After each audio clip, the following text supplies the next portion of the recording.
Hepatitis B এবং C আমি একসাথে যদি বলি, এই ভাইরাস দুটি হচ্ছে রক্তবাহিত অথবা সেক্সুয়ালি ট্রান্সমিটেড, অথবা কোনো না কোনোভাবে এই ভাইরাসগুলা মানুষের শরীরে আরেক মানুষের রক্তের মাধ্যমে হোক অথবা তার রক্ত কোনোভাবে ঢুকে তারপর হয়।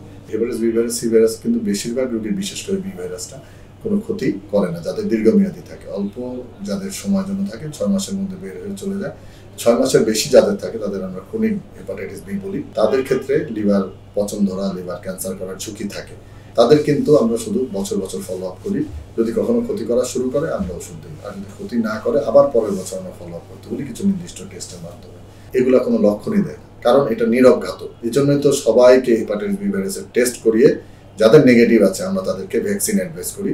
6 মাসে 3টা ডোজ অথবা 1 বছরে 4টা ডোজ। পছন্দ হয়ে গেছে লিভার অথবা সিরোসিস তো হয়ে গিয়েছে, এর পরবর্তী যে স্টেজে চলে গেছে, কেউ রক্ত বমি নিয়ে আসে, কেউ পায়ে পানি নিয়ে আসে।